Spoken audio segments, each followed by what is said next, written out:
जय हिंद, जय भारत, वंदे मातरम। मैं रविंद्र फौजी। साथियों, आज एक बार मैं फिर आप सबसे कहूंगा कि इस वीडियो को तुरंत से तुरंत शेयर करें, क्योंकि ये एक हमारे अदर रैंक के लिए जो वार हैं, जवान जेसीओ तक, जिसमें सिपाही, नायक, हवलदार और नायक सूबेदार, सूबेदार और सूबेदार मेजर, ऑनरी कैप्टन तक जो हमारा अदर रैंक है, ये समस्या उसी के लिए है। एक अभी जो जवान है हमारा परवीन नागर, पलवल का रहने वाला है और सप्लाई एएससी का जवान, जिसकी अभी 2 दिन पहले जम्मू एंड कश्मीर में ड्यूटी करते हुए डेथ हो गई है। अब डेथ का रीजन उनके जो कमांडिंग ऑफिसर हैं, घर वालों को बताया है कि इसका सेल्फ शॉट गन से, यानी खुद को इसने अपने आप को नुकसान पहुंचाया है। तो ऐसे केस में अब ये कहा जा रहा है कि उसको गार्ड ऑफ ऑनर, जो उसका सम्मान होता है अंतिम संस्कार में, वो नहीं दिया जाएगा। तो यहां मैं आपको एक चीज कहना चाहता हूं, यहां पहले भी इस तरह के मामले मेरे पास बहुत आए हैं, जिसमें खाली ओआर रैंक, फिर कहता हूं कि सिर्फ जवान जेसीओ के लिए समस्या आती है। और पहले ये ऐसा ही सिस्टम था कि जो भी खुद का अपने आप का जो केस आता था, सुसाइड का या गन शॉट का, उसमें गार्ड ऑफ ऑनर सिर्फ जवान और जेसीओ को नहीं दी जाती थी। और मैंने इसकी मुहिम चलाई थी, प्रधानमंत्री, रक्षा मंत्री, सबको चिट्ठियां लिखी और फिर मिनिस्ट्री ऑफ डिफेंस में, रक्षा मंत्रालय में जाकर खुद मैंने वो ये सुझाव रखा था कि भाई जो भी सर्विस बंदा करता है, चाहे वो 5 साल, 10 साल, 20 साल, 30 साल, तो सम्मान उसको उसके बदले का दिया जाता है। उसके एक निर्णय की वजह से उसने कोई गलत कदम उठाया, हो सकता है फौज के अधिकारियों का शोषण हो, घरेलू समस्या कोई भी हो, वो बाद की बात है, लेकिन उसको सम्मान मिलना चाहिए। तो वहां से जो बड़े बड़े अधिकारी, नहीं नहीं ऐसा कैसे होगा। हमारे भी कुछ चमचे, जब मैंने मुहिम छेड़ी थी, तो सबसे बड़ी समस्या है, हम बोलते हैं ना कि उनसे लड़ सकते हैं, लेकिन जो हमारे बंदे टांग खींचते हैं। जब मैंने मुहिम छेड़ी तो हमारे लोग कमेंट्स लिखते थे, अरे यार रविंद्र फौजी तो इस तरह की बकवास करता है, कैसे मिलेगा, जो खुद अपने आप से किया है उसको सम्मान नहीं मिलेगा, फलाना। उन चमचों ने मेरा रास्ता रोका, लेकिन उसके बावजूद मैंने रक्षा मंत्रालय में सारी चीजें प्रूफ से इकट्ठा करके दिया कि भाई आपका वो अधिकारी जिसने खुद को सेल्फ से सुसाइड किया, उसको आपने सम्मान दिया।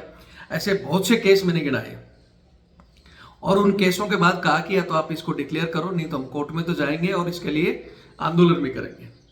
लेकिन उस समय रक्षा मंत्री जी, मिनिस्ट्री ऑफ डिफेंस और सब ने मान लिया कि ठीक है, सबको चाहे कोई किसी भी स्थिति में डेथ केस होता है ऑन ड्यूटी, उसको गार्ड ऑफ ऑनर दिया जाएगा।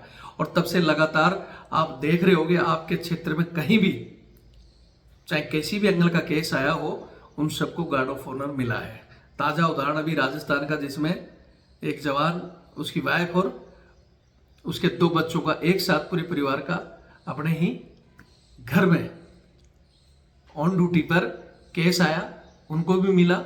ऐसे मेरे पास अब कम से कम कई मामले हैं जिनमें मैंने खुद इन चीजों को दिलाया है। कहीं कहीं आज भी उनके कमांडिंग ऑफिसर, जैसे इस केस में उनके कमांडिंग ऑफिसर, क्योंकि मेरे पास अभी उनके भाई का कॉल आया कि सर ऐसे ऐसी बात है, परसों हमारे पास ये वहां से फोन आया जेएंडके से कि ऐसे ऐसे आपके भाई ने ये कर लिया है, डेड बॉडी ले जाओ। उनकी डेड बॉडी एम्बुलेंस से भेजी जा रही है। मैंने पूछा कि भाई, उन्होंने यही कहा कि गार्ड ऑफ ऑनर नहीं दिया जा रहा सर। मैंने बोला कि सीओ साहब से बात करो, आपके स्टेशन हेडक्वार्टर से बात करो। बोला सर दोनों जगह से मना कर दिया। मैंने उनके नंबर भी मांगे हैं, उनसे मैं बात भी करूंगा। कुछ दिन पहले ऐसे एक गिरफ्त का मामला भी आया था। अब तो सेना की बात करते हो, गिरफ्त के, हालांकि उसके परिवार ने और उनके अधिकारियों ने मेरे को नहीं बताया, लेकिन एक बंदा वहां मेरा था जिसने मेरे को फोन किया कि रविंद्र जी आप ही करो यार, इस बंदे की इतनी साल सर्विस है और इसके साथ कोई भी बंदा नहीं जा रहा और ना गार्ड ऑफ ऑनर। फिर मैंने उनके सीईओ को फोन मारा और उससे पूछा कि साथ में बंदा क्यों नहीं भेजा। फिर नहीं नहीं नहीं मैं कर रहा हूँ, कोशिश कर रहा हूँ। और मैं बोला नहीं करोगे, तो सारी स्थिति उनको अवगत कराई, तो बोले ठीक है मैं भेजता हूँ। फिर उन्होंने वहां से बंदे भेजे, बोले हमारे बंदे कम है, तो बंदे कम है तो स्टेशन हेडक्वार्टर या नजदीक यूनिट को फोन करो, ये आपकी जिम्मेवारी बनती है। बोला ठीक है मैं डिटेल करता हूँ। फिर उन्होंने एक सूबेदार साहब को डिटेल किया, फिर मेरे को उनका नंबर दिया। मैंने उनको कहा कितने बंदे हैं, बोले जी हम 2-3 बंदे जा रहे हैं यहाँ से भी, और वहां हम बात कर रहे हैं नजदीक यूनिट से। फिर उन्होंने बोला कि सर वो यूनिट कह रही है कि बंदे अब एक टाइम में बता रहे हो फलाना, मैं बोले नंबर दो। फिर मैंने उनके जहां से वो बंदे आने थे उनको बात किया और उसको बताया कि क्यों नहीं बंदे डिटेल कर रहे हो। तुम आज अगर एक सीईओ बोल देता है कि मेरे गार्डन में घास छीलनी है, सलाह साहब पैदा करके 10 बंदे भेज देता है। किसी बड़े अधिकारी के बंगले पे हर कंपनी से 10-10 100 बंदे मांगे तो 100 बंदे आ जाते हैं। अपने ही जवान के लिए आप बंदे नहीं भेज सकते 5-6 बंदे और एक गाड़ी, ताकि उसका सम्मान हो सके। मैं बोला नंबर दो अपने अधिकारियों का। फिर अधिकारियों का नंबर देने से पहले ही बातचीत करके उस बंदे को सम्मान मिला। मैं फिर कह रहा हूं कि इस बंदे ने 11 साल देश सेवा की। अंतिम क्षणों में जो भी इसका निर्णय था, क्या परिस्थितियां थी, उसके आधार पर यह नहीं कह सकते कि इसको सम्मान नहीं मिलेगा। जब मैंने शुरू में भी लड़ाई लड़ी थी तो जब मेरी अधिकारियों से बात हुई तो उसमें अधिकारियों ने एक पॉइंट दिया था। मैंने कहा कि भाई आप अधिकारी को, एक लेफ्टिनेंट कर्नल, एक मेजर, इस तरह मैंने उन्हें बाय नेम ये केस दिए, पूरी वीडियोग्राफी दिखाई कि इसको कैसे मिल रहा है। तो बीच में एक अधिकारी का कमेंट्स आया था कि वो तो अधिकारी है और वो अगर ऐसा कदम उठा रहा है तो बहुत कठोर परिस्थितियां रही होंगी। मैं पूछना चाहता हूं कि अधिकारी अगर ऐसा कदम उठाता है, उसके पास उसके ऊपर मतलब बहुत कठोर स्थिति हुई होगी, तो क्या हमारा जवान या हमारा जेसीओ ये कदम उठाता है तो वो क्या चुटकियों में उठा लेता है? उसकी परिस्थिति कठिन नहीं रही होंगी। हर कोई भी आदमी जब ये कदम उठाता है तो कठोर और गंभीर परिस्थिति में ही उठाता है। और मैं फिर कह रहा हूं कि उसमें ज्यादातर घरेलू समस्या बताई जाती है, लेकिन ऐसे बहुत से चीजें हैं जिनमें, जैसे एक अभी केस हुआ था जिसमें एक सीईओ मैडम हवलदार को सहायक रखती थी, वो उसी के वहां रहता था, वहां उसने एक कदम उठा लिया। वो सीईओ मैडम भी तो तंग कर सकती थी उसको। लेकिन जब मैंने उस केस को कि केस डालेंगे कि हवलदार को कैसे सहायक भेज रखा था और क्यों उसने वो किया, तब आनंद फानंद में फटाफट बोले नहीं जी इसको गार्ड ऑफ ऑनर भी देंगे, वेलफेयर भी दे देंगे, आप वीडियो मत बनाओ। हम ऐसे किसी भी केस में हम वीडियो नहीं बनाते हैं, लेकिन हमारी मजबूरी होती है जो ये कहता है कि अधिकारी को तो मिल सकता है कठोर परिस्थिति। अरे जवान की परिस्थितियां नहीं रही होंगी क्या? और जवान के आगे तो मैं फिर कह रहा हूं 90% परिस्थितियां उस सिस्टम के अंदर होती है।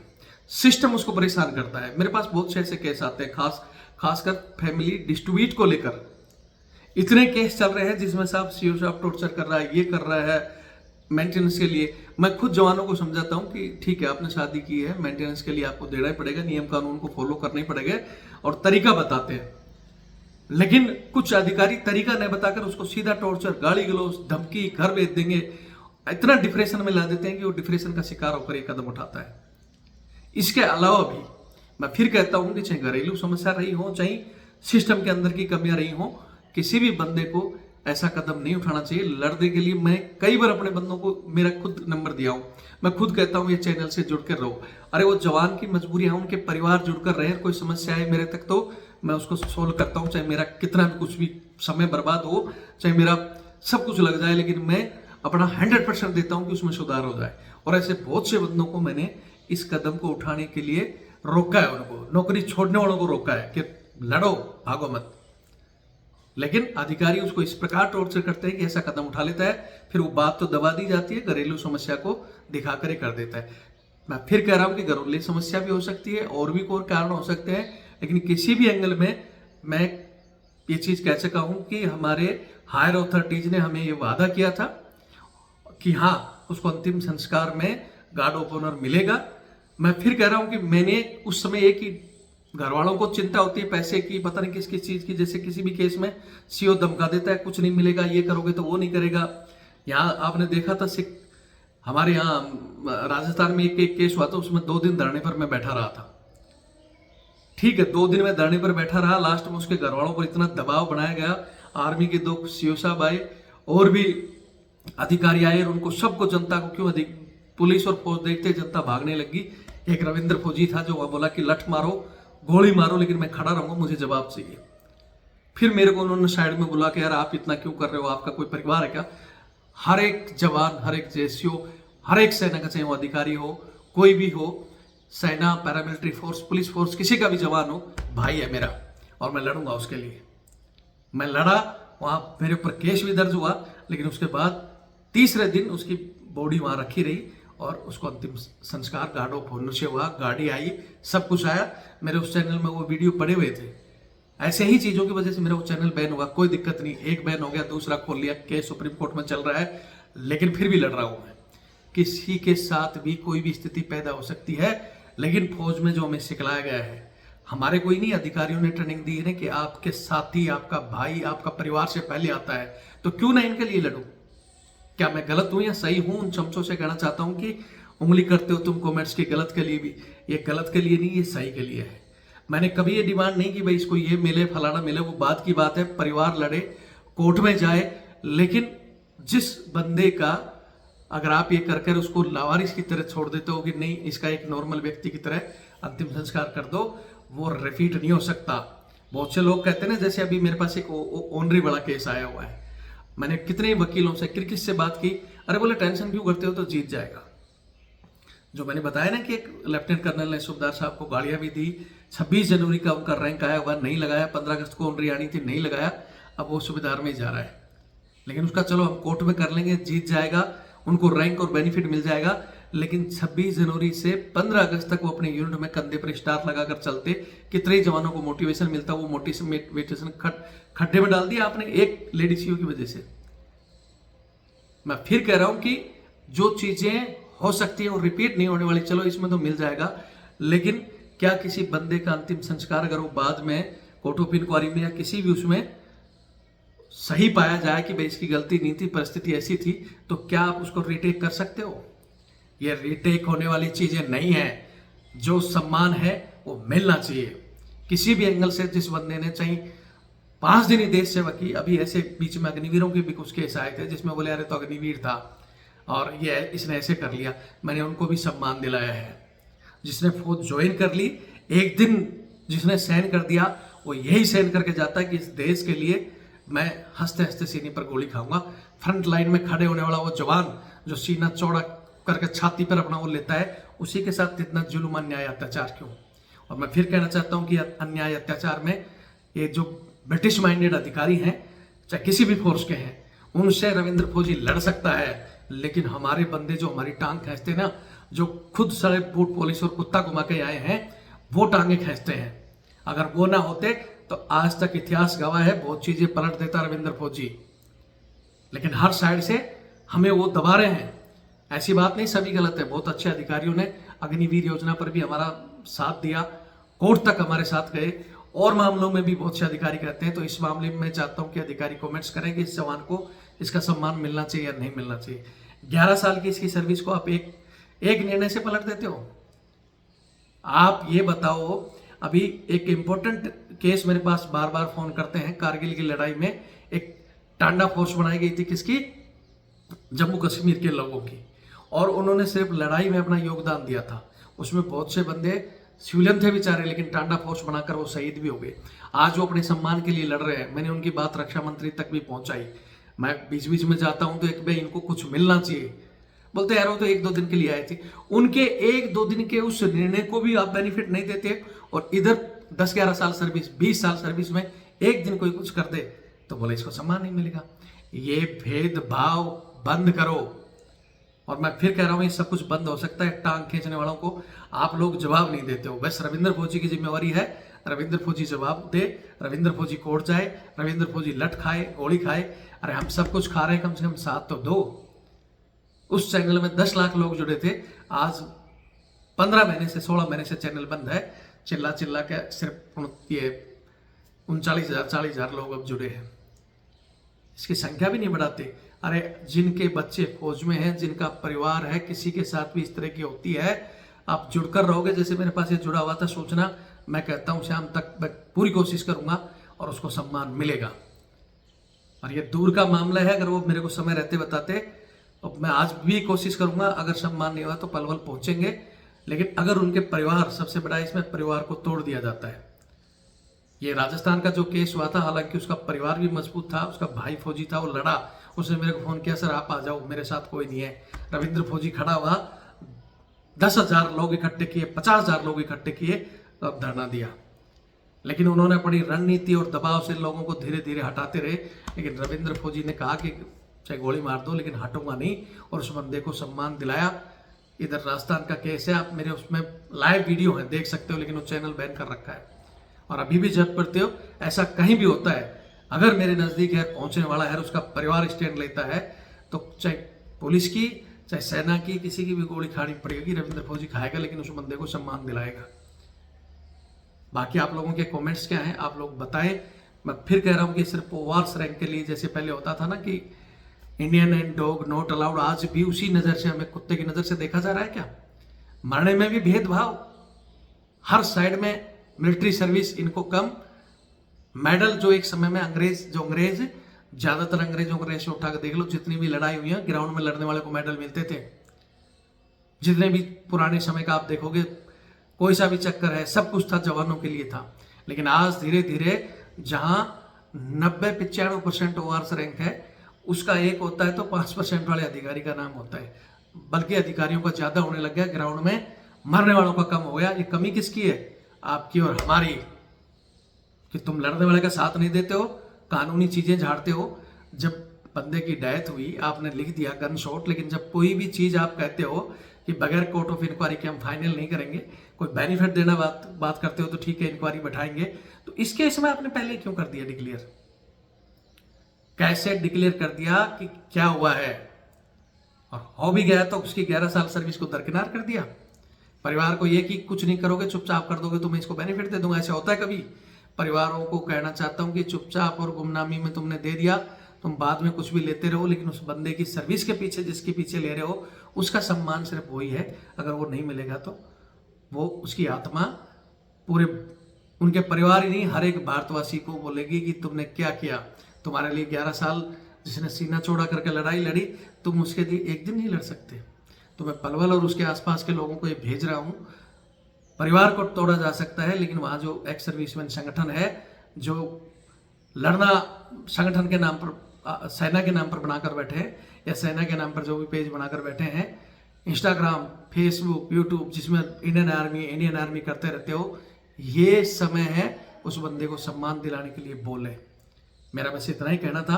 मैं फिर रिपीट कर दूं कि हर एक केस में मैंने खुद 2015 के बाद में इतनी लड़ाई लड़ी है, और ये सम्मान के लिए रक्षा मंत्री जी ने खुद कह रखा है, एमओडी में बैठे अधिकारियों का है कि हाँ सबको मिलेगा। जब खुद ही तो करते हैं कि नहीं देंगे, फिर खुद ही रोड जाम करवा देते हैं, लोग धरना देते हैं, ये करते हैं, फिर बाद में उन पर केस दर्ज होते हैं, फिर सम्मान भी देते हो। क्यों ऐसा क्यों होता है? उसमें आपका कौन सा पैसा खर्च हो रहा है? आपके जो भ्रष्ट लीडर हैं, आपके भ्रष्ट अधिकारी हैं ऐसे, जो चाहे घर पे भी चला जाए तो उसके सम्मान के लिए टुकड़ी चली जाती है, या एक जवान के लिए टुकड़ी नहीं जाएगी। क्यों? ये भेदभाव है, और इस भेदभाव के लिए लड़ना पड़ेगा।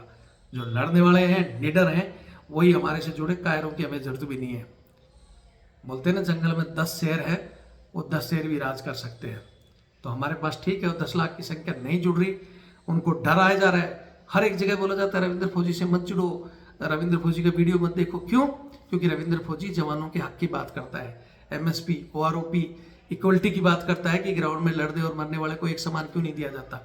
ये हमारी सरकार कहती है कि विदेशों की तर्ज पर अग्निवीर लेके आगे, विदेशों की तर्ज पर ये क्यों नहीं लाते कि ग्राउंड में अमेरिका, जितनी भी बड़ी सेनाएं हैं, चाहे अमेरिका की हो, यूएस की सेना हो, रशिया की, सबकी फ्रंट लाइन पर जो खड़ा होता है उसको ज्यादा मिलता है, हर चीज ज्यादा मिलती है। मैं फिर कह रहा हूं कि बेसिक पे की मैंने कभी बात नहीं की, लेकिन ये सम्मान और जो उसकी स्थिति है वो सब कुछ उसको मिलता है। और हमारे यहाँ किसी भी हालत में उन लोगों को ज्यादा मिलता है जो एसी में बैठकर सिर्फ वो बनाते हैं। क्योंकि हिंदुस्तान की फिल्म सिटी भी सिर्फ यही दिखाती है, ब्रिगेडियर साहब जंग में कूद रहे हैं, जनरल साहब ने तलवार ये कर लिया। एक ही जनरल था, मैं मानता हूँ, जो मानिक शाह पर पिक्चर बनी हुई है, वो वास्तव में सही है कि मानिक शाह अपने जवान के लिए पहले मरते थे। बहुत से प्रधानमंत्री जी को कह देते कि मेरे लिए मेरे जवान पहले, लेकिन आज मुझे सीडीएस बनना है, मुझे एमपी एमएलए बना दो, जवानों का छोड़ो, करवा लो जो भी करना है, टेबल कूट कूट कर अग्निवीर लेकर आगे। शायद आज वो रॉयल्टी वाले खानदान वाले जनरल होते तो ये प्रधानमंत्री जी लेकर नहीं आ सकते थे। खुला कहता हूँ, गलत है तो गलत है, इसके लिए कोर्ट में भी गया, बहुत से टॉर्चर भी झेले, लेकिन लड़ रहा हूँ, खुला बोलता हूँ और बोलूंगा जो हमारा हक है। मैंने कभी नहीं कहा कि ठीक है अगर उसने किया तो उसके सम्मान ये दे दो, फलाना रुपया दे दो। जैसे एक वीडियो आ रहा था, मुझे शर्म आती है कि जवान का डेथ हो रही है और उसकी वाइफ को पूछ रहे क्या चाहिए, वो कह रही है मुझे 5 करोड़ रुपए दे दो, नौकरी दे दो। अरे सबसे पहले उसका सम्मान मांगो जिसके पीछे आप ये चीजें मांग रहे हो। बाद में कोर्ट कचहरी और हम लोग आपके साथ हैं, जो आपके परिवार को मिलना चाहिए मिलेगा, लेकिन उसका सम्मान ये कह के किसी को बोल रहा है छोड़ दो, ये गलत है। बाकी अगर आपको सही लगता है तो वीडियो शेयर करो, नहीं तो ठीक है। आज रक्षाबंधन है, आप लोग रक्षाबंधन मनाओ, बधाइयाँ दो, वो जवान तो आपके लिए मर ही रहे हैं। बस इतना ही कहूँगा।